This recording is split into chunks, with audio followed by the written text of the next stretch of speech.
प्यारे मित्रों नमस्कार। स्वागत है आपका अपना प्यारा सा YouTube channel Rohit arts and science classes में। आज के इस वीडियो में हम लोग जो है जल संसाधन चैप्टर हमारा ज्योग्राफी चल रहा था उसमें चल रहे हैं। पिछले चैप्टर अगर आप लोग जो है नहीं पढ़े हैं तो आप जो है ज्योग्राफी का प्लेलिस्ट में जाकर आप इसको जो है उसको कंप्लीट कर लीजिए ताकि आप जो है आपकी जो तैयारी है बेहतर हो जाए। तो आइए हम लोग चलते हैं टॉपिक की ओर।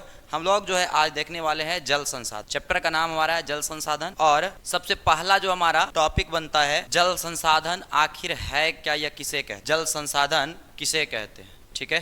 तो देखिए जल संसाधन, पहला सवाल तो ये होता है कि संसाधन किसे कहते हैं। तो मानव के उपयोग में आने वाला सभी जैव एवं अजैव पदार्थ, मानव के उपयोग में जो कुछ भी जैव पदार्थ या अजैव पदार्थ या अजैव पदार्थ आएगा, किसके उपयोग में? मानव के उपयोग में। तो जब मानव के उपयोग में जो भी जैव पदार्थ या अजैव पदार्थ आएगा उसे हम लोग संसाधन कहते हैं। तो देखिए जल भी एक प्रकार का क्या है? पदार्थ ही तो है और जल का हम लोग क्या करते हैं? उपयोग करते हैं। इसलिए हम जल को क्या कहेंगे? जल संसाधन। संसाधन कहते किसे हैं? तो मानव के उपयोग में, मतलब मनुष्य के उपयोग में। क्या? तो जैव पदार्थ या अजैव पदार्थ। मानव के उपयोग में क्या?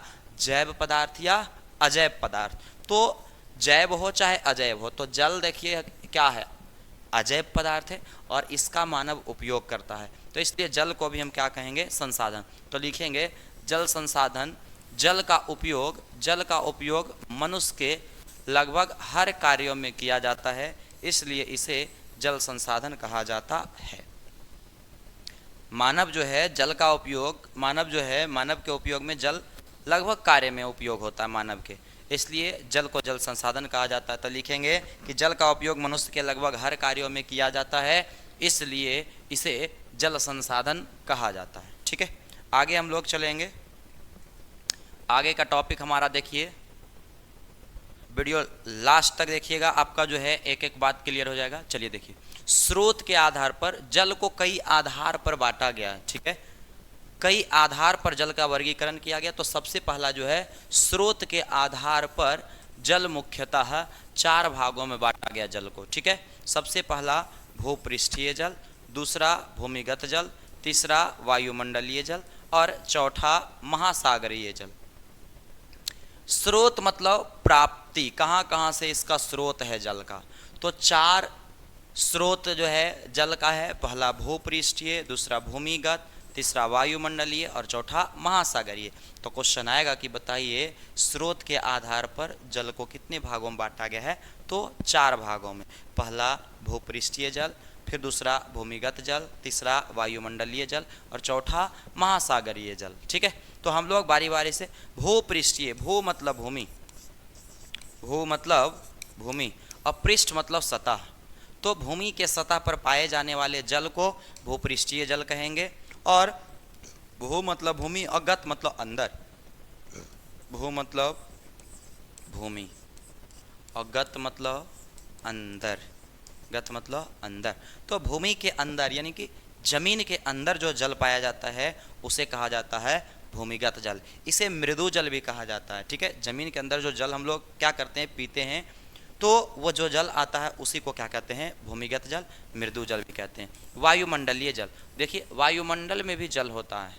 तो वायुमंडल में जल जो होता है गैसीय अवस्था में, और किस अवस्था में? तो वाष्पीकरण जो जब होता है तो वाष्प के रूप में जो है जल रहता है। कहाँ? वायुमंडल में। तो वायुमंडल में पाए जाने वाले जल को वायुमंडलीय जल कहते हैं। किस रूप में रहता है? तो जलवाष्प के रूप में रहता है। किस रूप में? तो जलवाष्प के रूप में जल रहता है। कहाँ? वायुमंडल में।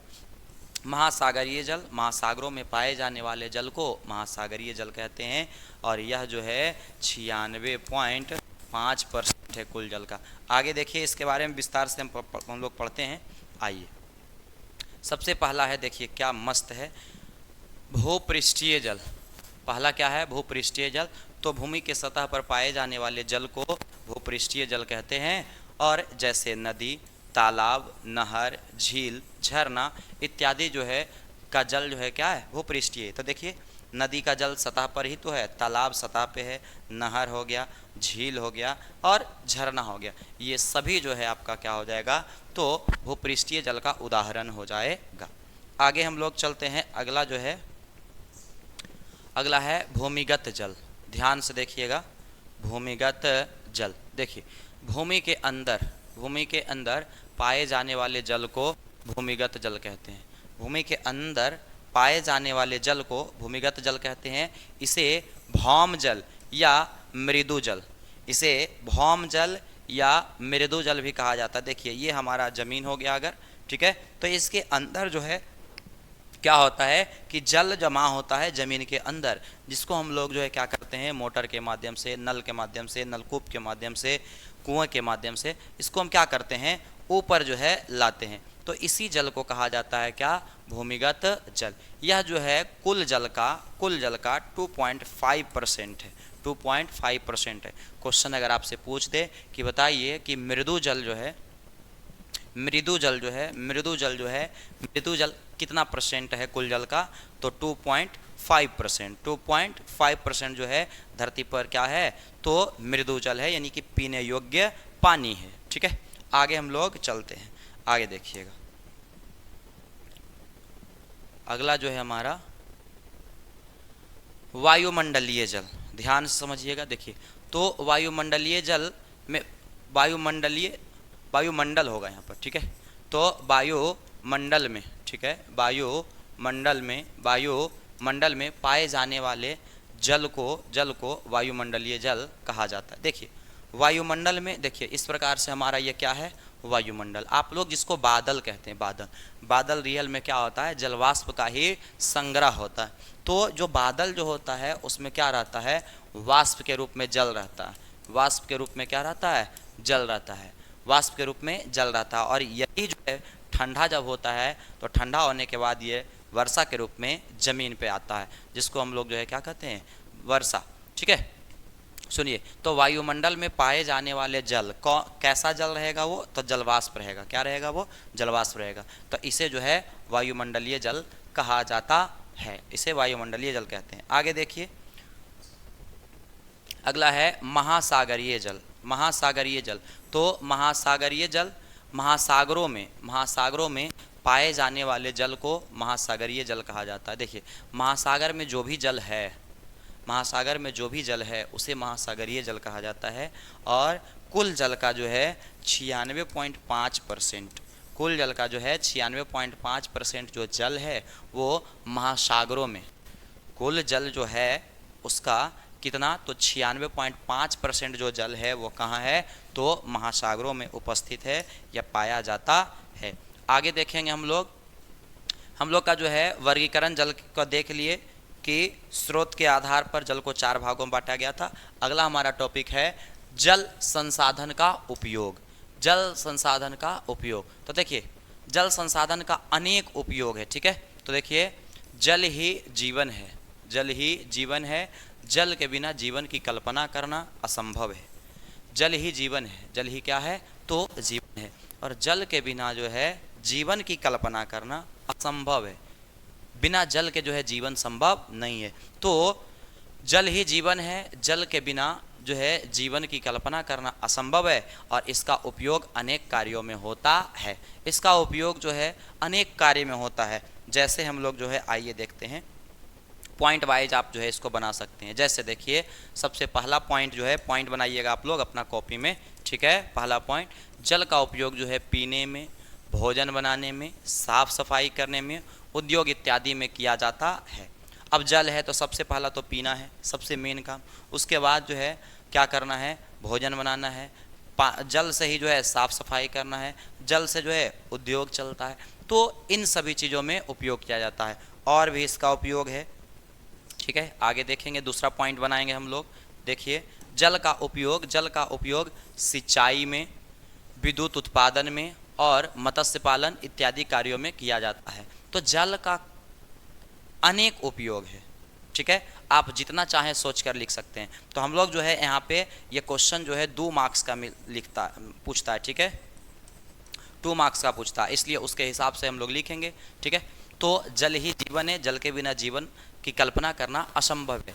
जल के अनेक उपयोग है जो निम्नलिखित है। तो पहला हम लोगों ने देखा क्या करने में, जो है पीने में, भोजन बनाने में, साफ सफाई करने में, और भी क्या, उद्योग चलाने में। फिर दूसरा पॉइंट में हम लोग लिखेंगे कि जल का उपयोग, दूसरा पॉइंट में हम लोग कहा जाएगा जल का उपयोग सिंचाई में, विद्युत उत्पादन में, मत्स्य पालन इत्यादि कार्यों में किया जाता है।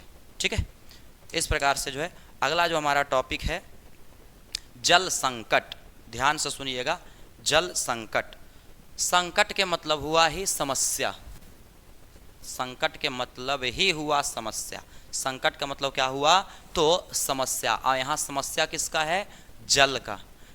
ठीक है, जल का। देखिए कभी कभी अगर पैसा नहीं रहता है तो हम लोग कहते हैं कि बड़ा संकट में पैसा नहीं है, तो पैसा का संकट उस समय। यहाँ पे क्या कह रहा है, जल संकट, यानी कि जल का संकट, यानी कि जल की समस्या। तो आवश्यकता से कम जल मिलना जल संकट कहलाता है।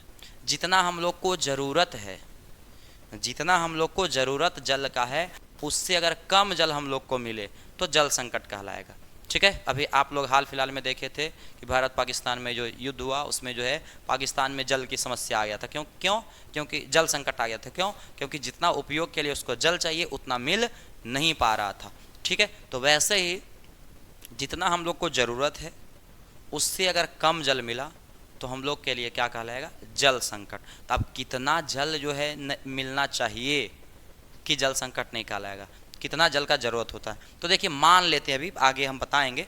ठीक है, मान लिया जाए हम लोग को जो है क्या, लगभग जो है ये ड्रम है, तो ऐसा ड्रम से हम लोग को क्या चाहिए, तो 2 ड्रम पानी हमको जो है चाहिए एक दिन में। और अगर हम लोग को क्या हुआ कि एक ड्रम पानी मिला और दूसरा ड्रम नहीं मिला, तो एक तरह से जल संकट।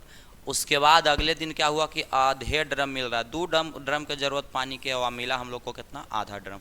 तो क्या हो जाएगा, एक प्रकार से जल संकट हो जाएगा। तो जल संकट किसे कहते हैं, तो आवश्यकता से कम जल मिलना, आवश्यकता से कम जल मिलना जल संकट कहलाता है। और फॉल्कन मार्क के अनुसार एक जो है अर्थशास्त्री थे स्वीडन के, ठीक है, स्वीडन के एक अर्थशास्त्री थे, अर्थशास्त्री नहीं थे, भूगोलवेत्ता थे। ठीक है, भूगोल में रिसर्च करने वाले।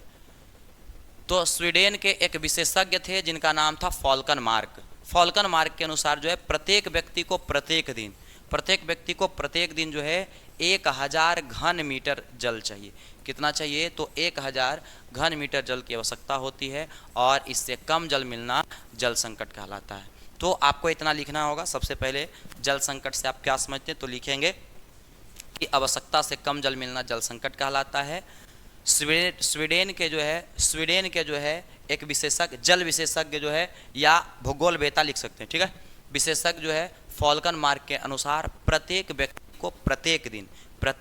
को प्रत्येक दिन 1000 घन मीटर जल की आवश्यकता होती है। अगर इससे कम जल जो है मिला तो ये जल संकट कहलाता है। ये हमारे देखिए फॉल्कन मार्क साहब थे, और जितना ज़रूरत हम लोग को जल है, अगर उससे कम जल मिलेगा तो वो जल संकट कहलाएगा। फॉल्कन मार्क के अनुसार जो है कितना जल कम से कम मिलना चाहिए, 1000 घन मीटर जल। 1000 घन मीटर जो है प्रत्येक एक व्यक्ति को रोज कितना मिलना चाहिए जल, तो 1000 घन मीटर। किन के अनुसार, फॉल्कन मार्क के अनुसार। अगर इससे कम जल मिला तो जल संकट कहलाएगा। ठीक है, तो आज के इस वीडियो में इतना ही। अगला जो है टॉपिक हम लोग अगले वीडियो में कवर करेंगे। तब तक के लिए सभी को लव यू, बाय, टाटा, जय हिंद, जय भारत, वंदे मातरम।